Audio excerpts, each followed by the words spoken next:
નમસ્કાર મિત્રો, આશા રાખું છું કે આપ સૌ સ્વસ્થ હશો, સુરક્ષિત હશો. આજે આપણે ધોરણ 11 ના પ્રકરણ નંબર 15 વનસ્પતિમાં વૃદ્ધિ અને વિકાસની ચર્ચા કરશું. આજના લેક્ચરમાં આપણે વૃદ્ધિ અને એને સંલગ્ન અમુક મુદ્દાઓની ચર્ચા કરશું, જેમ કે વૃદ્ધિ, વનસ્પતિઓમાં વૃદ્ધિ અપરિમિત છે, વૃદ્ધિનું માપન, વૃદ્ધિના તબક્કાઓ, વૃદ્ધિ દર અને વૃદ્ધિ માટેની પરિસ્થિતિઓ. આજના લેક્ચરમાં આપણે આટલા મુખ્ય મુદ્દાઓની ચર્ચા કરશું. તો ચાલો શરૂ કરીએ.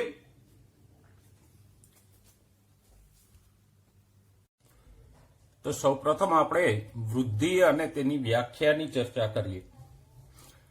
મિત્રો, પ્રકરણ નંબર 1 માં આપણે અભ્યાસ કરી ગયા કે વૃદ્ધિ સજીવની સ્પષ્ટ લાક્ષણિકતા છે, એટલે કે બધા જ સજીવો વૃદ્ધિ દર્શાવે છે. વૃદ્ધિની વ્યાખ્યા આપવી હોય તો આપણે કહી શકીએ કે સજીવોના શરીર, તેના કોઈ અંગ કે કોષના કદમાં થતો અપરિવર્તનીય વધારો એટલે વૃદ્ધિ. અહીંયા એક શબ્દ ખાસ ધ્યાનમાં રાખજો, કદ કે વજનમાં થતો વધારો ખરો, પણ કેવો? અપરિવર્તનીય. અપરિવર્તનીય વધારો એટલે આપણે સરળ શબ્દોમાં કહી શકીએ કે એવો વધારો કે જે એકવાર વધે પછી ટૂંકા ગાળામાં તરત ઘટે નહીં.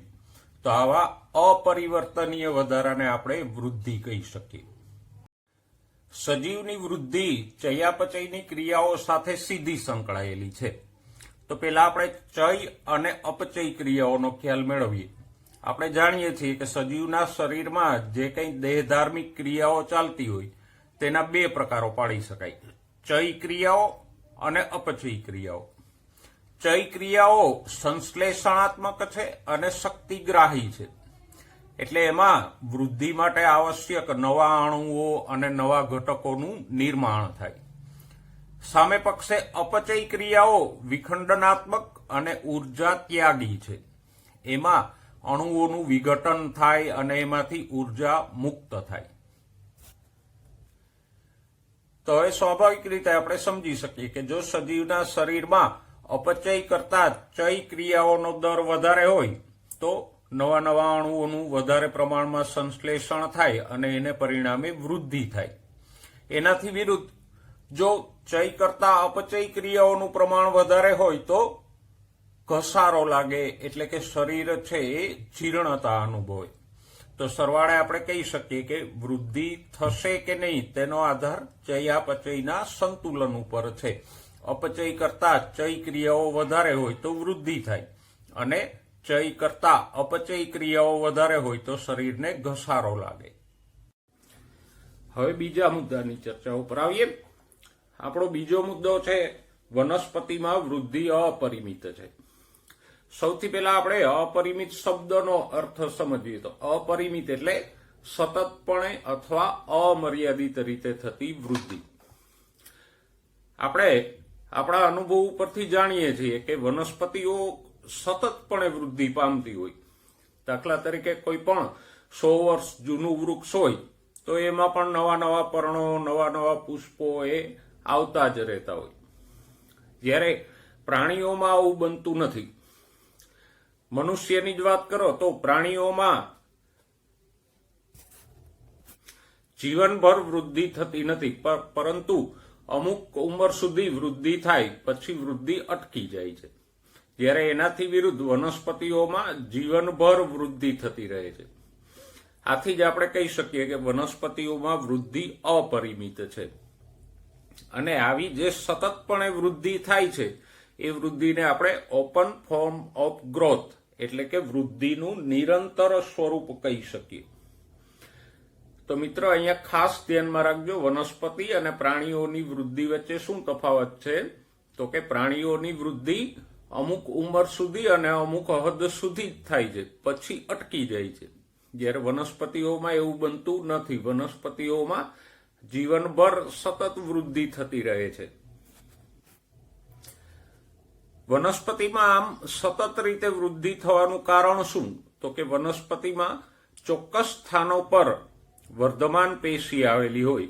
આ વર્ધમાન પેશી કે વર્ધનશીલ પેશી છે એ જ વનસ્પતિની વૃદ્ધિ માટે જવાબદાર છે. વર્ધનશીલ પેશીના આ કોષો સતત રીતે કોષ વિભાજન પામી અને નવા નવા કોષોનો ઉમેરો કર્યા કરે, અને આમ વર્ધનશીલ પેશીના નવા કોષો ઉમેરવાને કારણે વનસ્પતિઓ સતતપણે વૃદ્ધિ પામ્યા કરે. વિદ્યાર્થી મિત્રો, આપણે પ્રકરણ નંબર 6 માં વર્ધમાન પેશી વિશે ભણી ગયા. આપણે વર્ધમાન પેશીના 2 પ્રકારો પાડતા. પ્રકાર નંબર 1 પ્રાથમિક વર્ધનશીલ પેશી અને પ્રકાર નંબર 2 દ્વિતીય વર્ધનશીલ પેશી. પ્રાથમિક વર્ધનશીલ પેશીના આપણે 2 પેટા પ્રકારો પાડતા. અગ્રીય વર્ધનશીલ પેશી અને આંતરવિષ્ટ વર્ધનશીલ પેશી. જે પૈકી અગ્રીય વર્ધનશીલ પેશી મૂળ કે પ્રરોહના અગ્રભાગે આવેલી હોય, જેમ કે મૂલાગ્ર, પ્રરોહાગ્રના અગ્રભાગે આવેલી વર્ધનશીલ પેશીને આપણે અગ્રીય વર્ધનશીલ પેશી કહીએ. અને આ અગ્રીય વર્ધનશીલ પેશીનું મુખ્ય કાર્ય પ્રકાંડ કે મૂળની આયામ વૃદ્ધિ એટલે કે લંબાઈમાં વૃદ્ધિ કરવાનું છે. બીજો પેટા પ્રકાર આંતરવિષ્ટ વર્ધમાન પેશી એ પ્રકાંડની ગાંઠના ભાગે આવેલી હોય અને પ્રાણીઓ દ્વારા ખવાઈ ગયેલા કે ઈજાથી નાશ પામેલા ભાગોની જગ્યાએ નવા ભાગોની વૃદ્ધિ માટેનું કામ કરે. વર્ધનશીલ પેશીનો બીજો પ્રકાર છે દ્વિતીય વર્ધનશીલ પેશી. દ્વિતીય વર્ધનશીલ પેશી સામાન્ય રીતે દ્વિદળી અને અનાવૃત બીજધારી વનસ્પતિઓમાં જ જોવા મળે છે. એકદળી વનસ્પતિઓમાં અપવાદ સિવાય દ્વિતીય વર્ધનશીલ પેશી હોતી નથી. દ્વિતીય વર્ધનશીલ પેશી મૂળ કે પ્રકાંડની જાડાઈમાં વધારો કરે એટલે કે એની પાર્શ્વીય વૃદ્ધિ પ્રેરે. તો અહીંયા આપણે તફાવત સમજી શકીએ. પ્રાથમિક વર્ધનશીલ પેશી છે એ મૂળ કે પ્રકાંડની લંબાઈમાં વધારો કરે છે, જ્યારે દ્વિતીય વર્ધનશીલ પેશી મૂળ કે પ્રકાંડની જાડાઈમાં વધારો કરે છે. દ્વિતીય વર્ધનશીલ પેશીના પણ 2 પેટા પ્રકારો છે. વાહીએધા કે જે વાહક પેશીઓ અને વાહીપુલની વચ્ચે આવેલી હોય, અને બીજી છે ત્વક્સેધા જે છાલના ભાગે આવેલી હોય. આપેલી આકૃતિમાં આપણે પ્રરોહ અને મૂળમાં આવેલી પ્રાથમિક વર્ધનશીલ પેશી અને દ્વિતીય વર્ધનશીલ પેશીને જોઈ શકીએ છીએ. અહીંયા પ્રરોહની અગ્રીય વર્ધમાન પેશી અને મૂળની અગ્રીય વર્ધમાન પેશી દર્શાવેલ છે એ પ્રાથમિક વર્ધનશીલ પેશી છે, અને એમાં આપણે જોઈ શકીએ કે મૂળ કે પ્રકાંડની લંબાઈમાં વધારો કરે છે. જ્યારે વાહીપુલીય એધા કે વાહી એધાથી દર્શાવેલ પેશી છે એ દ્વિતીય વર્ધમાન પેશી છે, અને એની વૃદ્ધિની દિશા પણ આપણને આકૃતિમાં દર્શાવેલ છે, જે આપણે જોઈ શકીએ કે એ પાર્શ્વીય વૃદ્ધિ પ્રેરે છે. નવો મુદ્દો છે વૃદ્ધિનું માપન. સૈદ્ધાંતિક રીતે વૃદ્ધિનું માપન કોષરસના જથ્થામાં થતા વધારાથી કરી શકાય, પરંતુ વ્યવહારિક રીતે કોષરસના જથ્થામાં થતો વધારો માપવો અશક્ય છે. કોઈ બહુકોષી સજીવ હોય તો ચોક્કસ સમય દરમિયાન એના શરીરમાં કેટલા નવા કોષો ઉમેરાણા અને એના કોષરસનો જથ્થો કેટલો છે એ માપવું શક્ય નથી. એટલા માટે વ્યવહારિક રીતે વનસ્પતિમાં વૃદ્ધિના માપન માટે આપણે અલગ અલગ માપદંડો લઈએ. જેમ કે નંબર 1 સામાન્ય વજન એટલે કે પાણી સહિતના વજનમાં થતો વધારો. નંબર 2 શુષ્ક વજન એટલે કે પાણી સિવાયના પદાર્થોના વજનમાં થતો વધારો. નંબર 3 ક્ષેત્રફળમાં થતો વધારો. નંબર 4 કોષોની સંખ્યામાં થતો વધારો. અને નંબર 5 કોષોના કદમાં થતા વધારાથી વૃદ્ધિ માપી શકાય.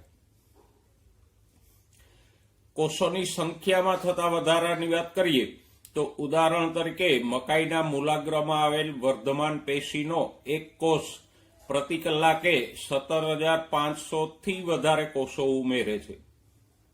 એવી જ રીતે કોષોના કદમાં થતા વધારાની વાત કરીએ તો તરબૂચનો દરેક કોષ પોતાના મૂળ કદ કરતા 3.5 લાખ ગણું વધારે કદ પ્રાપ્ત કરી શકે છે.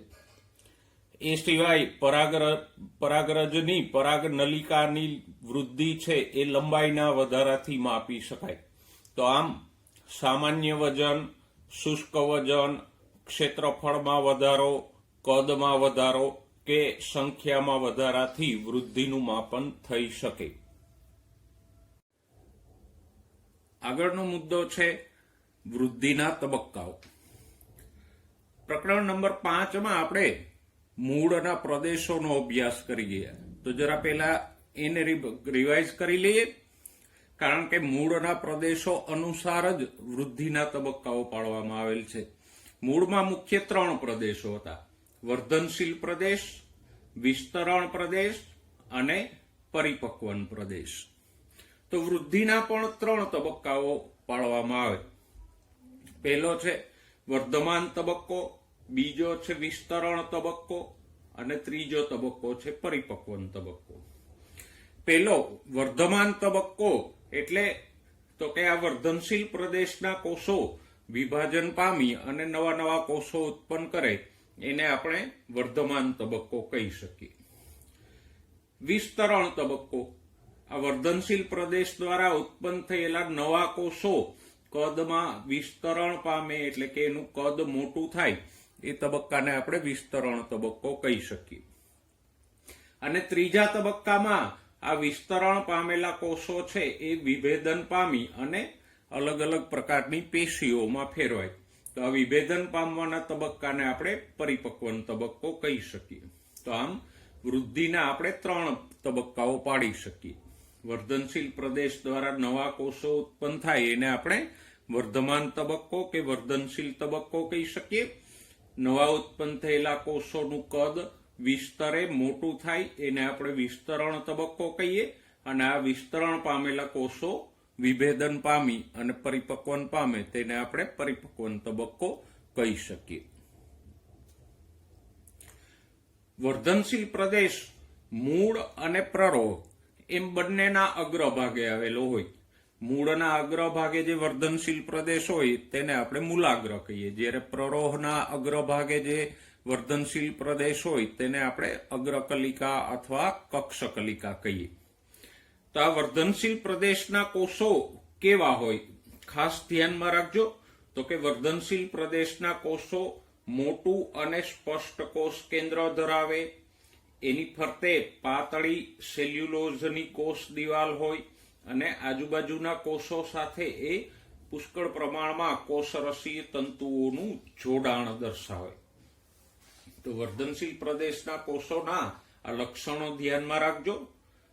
વર્ધનશીલ પ્રદેશ પછીના ભાગમાં આપણે વાત કરી એ પ્રમાણે નવા ઉત્પન્ન થયેલા કોષો વિસ્તરણ પામીને કદમાં મોટા બને. હવે વિસ્તરણ પામવાનું મુખ્ય કારણ શું છે? તો કે કોષની અંદર જે મધ્યમાં રસધાની હોય એનું કદ વિસ્તરે, સાથે સાથે કોષની ફરતે જે દિવાલ હોય એ પણ જાડી બને, નવી દિવાલનું નિર્માણ થાય. તો આમ રસધાનીનું વિસ્તરણ અને નવી દિવાલના નિર્માણને કારણે કોષોનું કદ વધે, અને કદ વધે એને જ આપણે વિસ્તરણ કહીશું. અને ત્રીજા તબક્કામાં આ વિસ્તરણ પામેલા કોષો પોતાનું અંતિમ કદ પ્રાપ્ત કરી ચૂક્યા હોય એ વિભેદન પામી અને અલગ અલગ પ્રકારની પેશીઓમાં ફેરવાઈ જાય. જેમ કે અહીંયા આપણે જોઈ શકીએ કે આ વચ્ચેના જે કોષો છે એ વાહક પેશીમાં ફેરવાઈ ગયા. પછી આ ભાગના કોષો છે તો એ મૃદુતકીય બાહ્યકના કોષોમાં ફેરવાઈ ગયા. સપાટી તરફના જે કોષો હતા એ અધિસ્તરીય કોષોમાં ફેરવાઈ ગયા અને એની ઉપરથી મૂળરોમ પણ ઉત્પન્ન થયા. તો આ જે વિસ્તરણ પામેલા કોષો જે અવિભેદિત અને એક સમાન હતા એ જુદી જુદી પેશીઓમાં ફેરવાઈ ગયા. તો આ જે ફેરફાર આવ્યો એને જ આપણે પરિપક્વન અથવા વિભેદન કહીએ.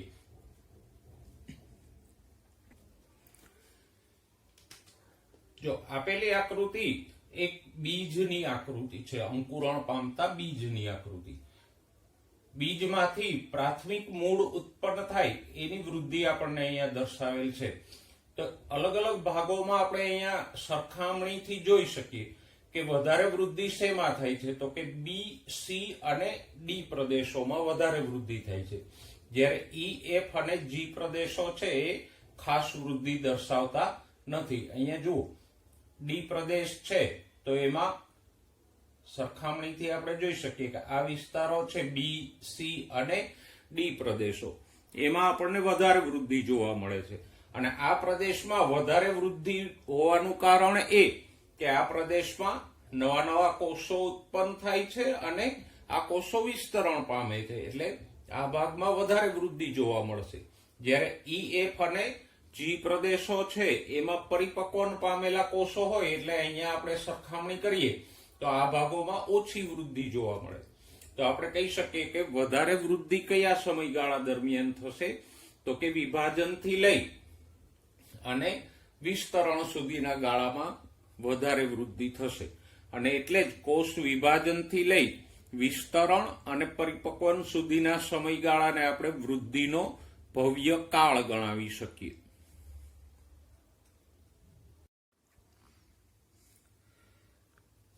નેક્સ્ટ ટોપિક પર આવીએ. આપણો નેક્સ્ટ ટોપિક છે વૃદ્ધિ દર. સૌ પહેલા આપણે વૃદ્ધિ દરની વ્યાખ્યા જોઈ.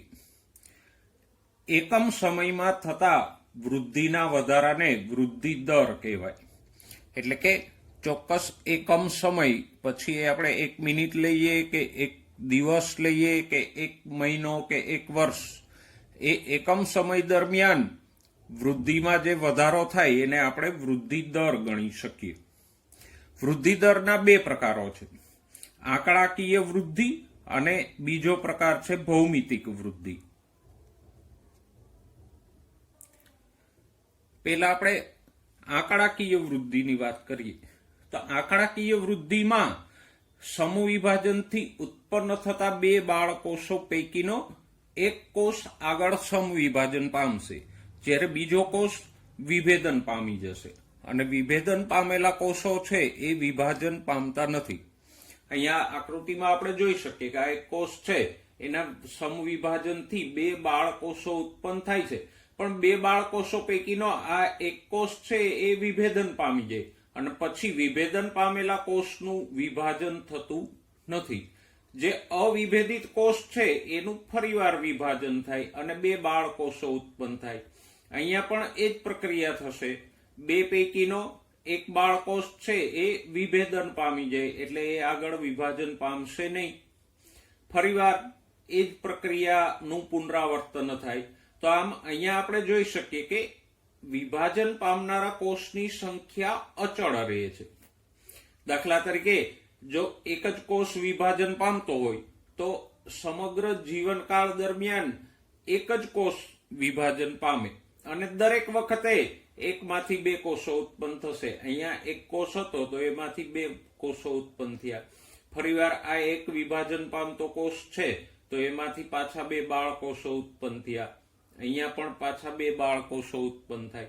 તો દરેક વખતે 2 બાળકોષો ઉત્પન્ન થાય અને 2 પૈકીનો એક કોષ વિભેદન પામી જાય જે વિભાજન નહીં પામે અને બીજો બાળકોષ આગળ સમસૂત્રીભાજન કે સમવિભાજનથી ફરીથી નવા 2 કોષો ઉત્પન્ન કરશે. તો આમ અહીંયા સતતપણે એક જ સરખી સંખ્યામાં કોષો ઉત્પન્ન થાય. અહીંયા આપણે જોઈ શકીએ કે દરેક સ્ટેપમાં 2 બાળકોષો બને છે, અથવા તો એમ કહી શકીએ કે દરેક સ્ટેપમાં એક જ કોષ નવો ઉમેરાય છે. એક કોષ હતો તો એમાંથી 2 કોષો બન્યા, 2 માંથી 3 કોષો, 3 માંથી 4, 5, તો દરેક વખતે એક નવા કોષનો ઉમેરો થયો. તો અહીંયા આપણે આલેખ મેળવીએ તો આલેખ આપણને રેખીય મળશે. આંકડાકીય વૃદ્ધિનો આપણે આલેખ બનાવીએ, સમય વિરુદ્ધ ઊંચાઈ લઈ શકીએ અથવા તો વાય અક્ષ ઉપર આપણે કોષોની સંખ્યા પણ લઈ શકીએ. તો અહીંયા આલેખ આપણને રેખીય મળે છે. રેખીય મળવાનું કારણ તો કે દરેક વખતે એક સમાન કોષો જ ઉમેરાય છે. દરેક વખતે આપણે અહીંયા જોઈ શકીએ કે એક જ નવો કોષ ઉમેરાય છે, અથવા તો જો અહીંયા 10 કોષો હોય તો દરેક વખતે 10 કોષો ઉમેરાશે, પણ દરેક તબક્કે એક સરખી સંખ્યામાં કોષો ઉમેરાય છે એટલે આલેખ આપણને રેખીય મળશે. પણ ખાસ ધ્યાનમાં રાખજો આલેખમાં આપણે એક્સ અક્ષ ઉપર સમય લેવાનો છે, જ્યારે વાય અક્ષ ઉપર વનસ્પતિની ઊંચાઈ અથવા તો કોષોની સંખ્યા આપણે લઈ શકીએ. તો અહીંયા આંકડાકીય વૃદ્ધિમાં આપણને જે આલેખ મળે છે એ રેખીય મળશે.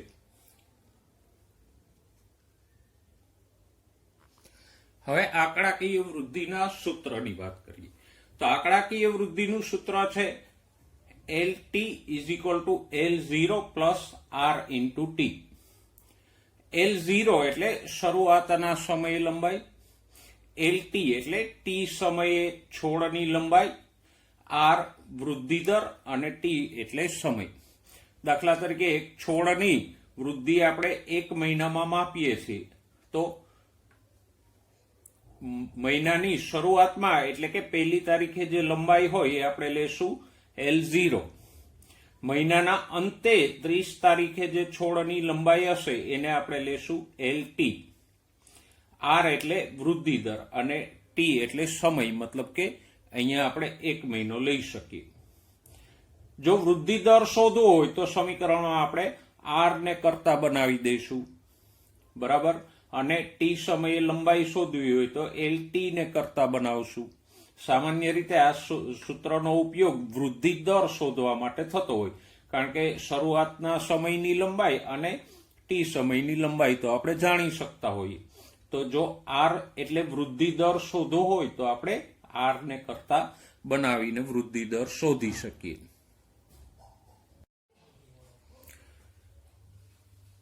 હવે વૃદ્ધિ દરનો બીજો પ્રકાર જોઈએ, એ છે ભૌમિતિક વૃદ્ધિ અથવા તો ચરઘાતાંકીય વૃદ્ધિ. જો અહીંયા આપણે સમવિભાજન પામતા કોષો દર્શાવેલ છે તો અહીંયા આપણે જોઈ શકીએ કે સમસૂત્રી વિભાજન પામતો એક કોષ હતો, એનું સમવિભાજન થઈ અને 2 નવા કોષો ઉત્પન્ન થયા.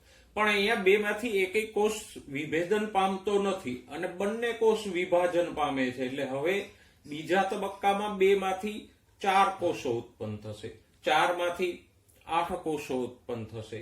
એના પછીના તબક્કામાં 8માંથી 16 કોષો, 16માંથી 32 કોષો. એમ દરેક વખતે વિભાજન પામતા કોષોની સંખ્યા ડબલ થતી રહેશે અને એને પરિણામે નવા ઉત્પન્ન થતા કોષોની સંખ્યા પણ બમણી થતી રહેશે. તો હવે સમજાય છે આંકડાકીય વૃદ્ધિ અને ભૌમિતિક વૃદ્ધિ વચ્ચેનો તફાવત. જો આંકડાકીય વૃદ્ધિમાં દરેક વખતે એક જ નવો કોષ ઉમેરાતો હતો અથવા તો દરેક વખતે એક સરખી સંખ્યામાં કોષો ઉમેરાતા હતા. જેમ કે 1માંથી 2 કોષો થયા, 2માંથી 3 કોષો બન્યા, 3માંથી 4 કોષો બનતા હતા. જ્યારે ભૌમિતિક વૃદ્ધિમાં દરેક વખતે નવા ઉમેરાતા કોષોની સંખ્યા ડબલ થઈ જાય છે. જેમ કે 1માંથી 2 કોષો બન્યા, 2માંથી 4, 4માંથી 8. તો પછી 2માંથી કયા પ્રકારની વૃદ્ધિ ઝડપી હશે, આંકડાકીય વૃદ્ધિ કે ભૌમિતિક વૃદ્ધિ?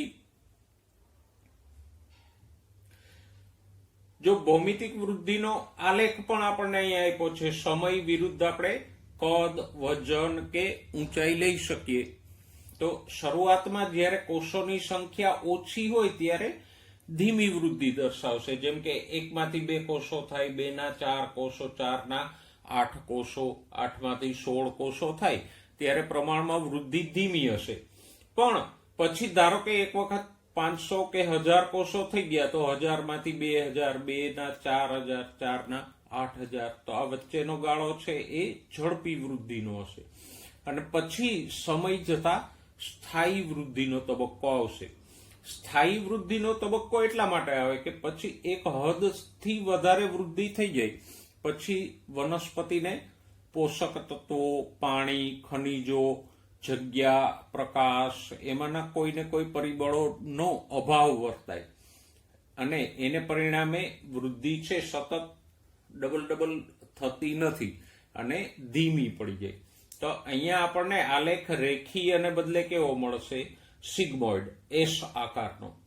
અને આ સિગ્મોઇડ આલેખમાં 3 તબક્કાઓ છે. શરૂઆતમાં જ્યારે ઓછા કોષો હોય ત્યારે ધીમી વૃદ્ધિનો તબક્કો, એના પછી ઝડપી વૃદ્ધિનો તબક્કો અને ત્રીજો તબક્કો છે સ્થાયી વૃદ્ધિનો તબક્કો.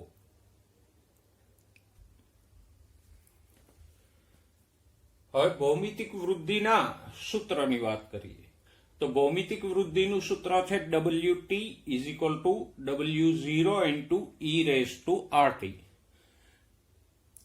અહીંયા W ને બદલે આપણે L પણ લઈ શકીએ.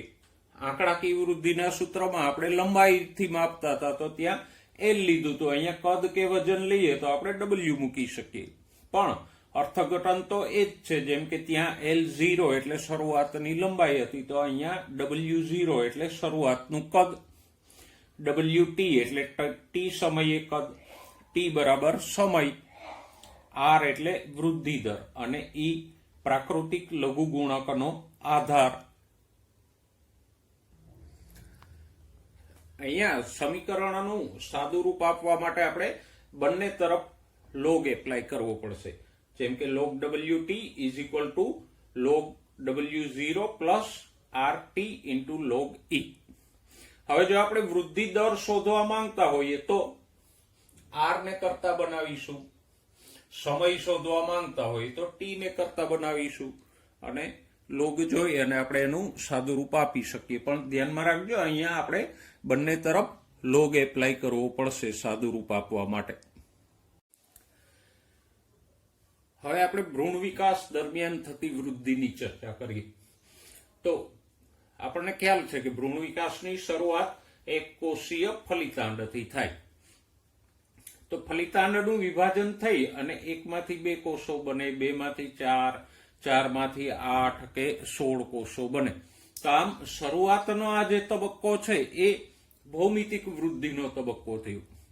પણ પછી આગળ વિકાસ થાય તો સતતપણે આવી રીતે નવા નવા ડબલ કોષો થતા નથી.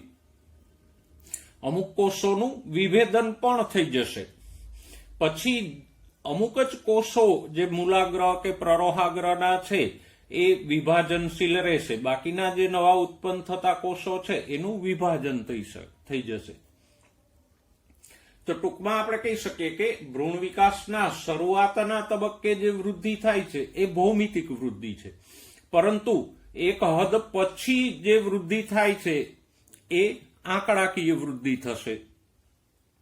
અને એટલે ભ્રૂણ વિકાસના શરૂઆતના તબક્કે કે બીજાંકુરણની શરૂઆતમાં છોડની વૃદ્ધિ ઝડપી હોય પણ અમુક સમય પછી એ ધીમી પડી જાય છે. હવે સાપેક્ષ અને નિરપેક્ષ વૃદ્ધિની ચર્ચા કરીએ. સાપેક્ષ વૃદ્ધિ એટલે સરખામણીથી થતી વૃદ્ધિ. અહીંયા આપણને 2 પર્ણો આપેલા છે, પર્ણ A અને પર્ણ B. બંનેના શરૂઆતના કદને અનુક્રમે આપણે A અને B કહેશું. જ્યારે અમુક સમય પછી, ચોક્કસ સમય પછી જે નવું કદ પ્રાપ્ત કરે છે પર્ણ, એને આપણે અનુક્રમે A1 અને B1 કહીશું. જો પર્ણ A નું શરૂઆતનું ક્ષેત્રફળ કેટલું હતું તો કે 5 ચોરસ સેન્ટીમીટર અને એકમ સમય પછી એમાં કેટલો વધારો થયો તો કે 5 ચોરસ સેન્ટીમીટરનો વધારો જોવા મળ્યો. પર્ણ B માં પણ શરૂઆતના તબક્કે ક્ષેત્રફળ હતું 50 ચોરસ સેન્ટીમીટર અને એકમ સમય પછી એમાં પણ 55 ચોરસ સેન્ટીમીટર કદ થયું, એટલે કે 5 ચોરસ સેન્ટીમીટર નો વધારો જોવા મળ્યો. હવે જો આપણે નિરપેક્ષ રીતે વાત કરીએ તો બંને પર્ણોમાં વૃદ્ધિ સમાન છે. બંનેમાં 5 ચોરસ સેન્ટીમીટર જેટલો વધારો થાય છે. પણ સાપેક્ષ વૃદ્ધિની વાત કરો તો સાપેક્ષ એટલે સરખામણી. શરૂઆતના તબક્કે જે ક્ષેત્રફળ હતું એની સાથે જો આપણે સરખાવીએ તો અહીંયા વૃદ્ધિ બમણી થાય છે, જ્યારે અહીંયા વૃદ્ધિ ડબલ થતી નથી. અહીંયા શરૂઆતનું ક્ષેત્રફળ 5 ચોરસ સેન્ટીમીટર હતું, એ વધીને ડબલ એટલે કે 10 ચોરસ સેન્ટીમીટર થઈ ગયું. તો સરખામણીએ સાપેક્ષ વૃદ્ધિ આપણને પર્ણ A માં વધારે જોવા મળે છે, જ્યારે પર્ણ B માં સાપેક્ષ વૃદ્ધિ ઓછી છે, કારણ કે 50 ચોરસ સેન્ટીમીટર હતું એનું 100 ચોરસ સેન્ટીમીટર થવાને બદલે ફક્ત 55 ચોરસ સેન્ટીમીટર ક્ષેત્રફળ થાય. તો નિરપેક્ષ વૃદ્ધિ બંને પર્ણોમાં સમાન છે. જ્યારે સાપેક્ષ વૃદ્ધિની વાત કરો તો સાપેક્ષ વૃદ્ધિ પર્ણ A માં વધારે છે, પર્ણ B માં સાપેક્ષ વૃદ્ધિ ઓછી છે. તો આમ આપણે કહી શકીએ કે સાપેક્ષ વૃદ્ધિ એટલે તો કે કોઈ ચોક્કસ માપદંડ અથવા તો શરૂઆતનું જે કદ કે ક્ષેત્રફળ હોય એની સાથે સરખામણીથી આપણે જે લઈએ એને સાપેક્ષ વૃદ્ધિ કહેવાય. જેમ કે અહીંયા હતું એની સરખામણીએ બમણું ક્ષેત્રફળ થયું. જ્યારે આવી કોઈ સરખામણી વગર આપણે જે વૃદ્ધિ ગણીએ તો એ નિરપેક્ષ વૃદ્ધિ થશે. જેમ કે નિરપેક્ષ રીતે જુઓ તો બંનેમાં 5 ચોરસ સેન્ટીમીટર નો વધારો થાય છે, પણ સાપેક્ષ રીતે જુઓ તો જે શરૂઆતમાં હતું એની સરખામણીએ અહીંયા બમણી વૃદ્ધિ થાય છે, જ્યારે અહીંયા સાપેક્ષ એટલે સરખામણીએ ઓછી વૃદ્ધિ થાય છે. તો આમ આપણે વૃદ્ધિને બે દ્રષ્ટિકોણથી સમજી શકીએ, સાપેક્ષ વૃદ્ધિ અને નિરપેક્ષ વૃદ્ધિ.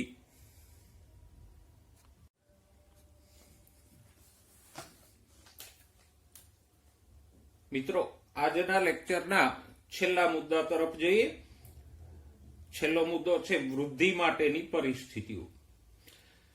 વનસ્પતિઓને વૃદ્ધિ માટે જરૂરી પરિસ્થિતિમાં મુખ્ય 3 પરિબળો છે: પાણી, ઓક્સિજન અને પોષક તત્વો એટલે કે ખનિજ તત્વો.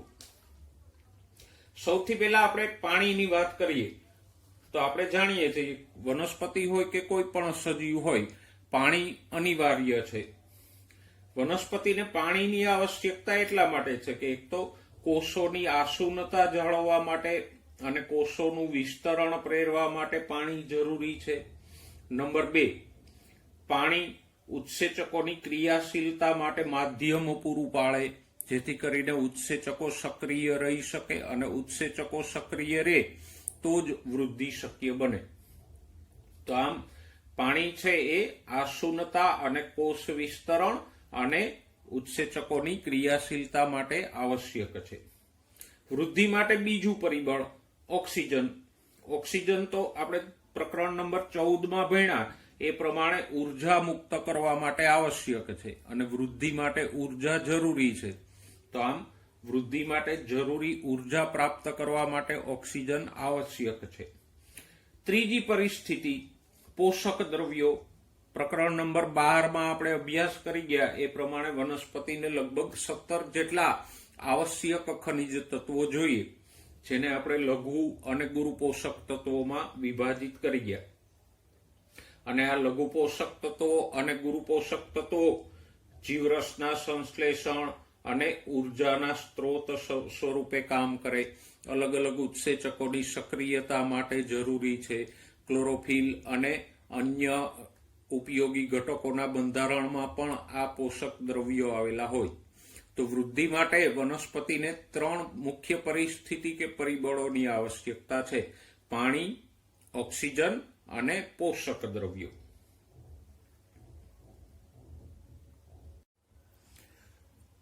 તો વિદ્યાર્થી મિત્રો, આજના લેક્ચરમાં આપણે વૃદ્ધિ અને એને સંલગ્ન મુદ્દાઓની ચર્ચા કરી. આશા રાખું છું કે તમને સમજાયું હશે, આનંદ આવ્યો હશે. આ સંબંધે કોઈ પણ મુશ્કેલી હોય તો નીચે કોમેન્ટ સેક્શનમાં અથવા તો મારા નંબર ઉપર તમે મને કોન્ટેક્ટ કરી અને પૂછી શકો છો કોઈ પણ સમય. અંતમાં સાંપ્રત સમયમાં એક જ સંદેશ ચારે તરફથી આપણને મળે છે, અને એનું પાલન કરીએ. ઘરમાં રહો, સુરક્ષિત રહો, સલામત રહો.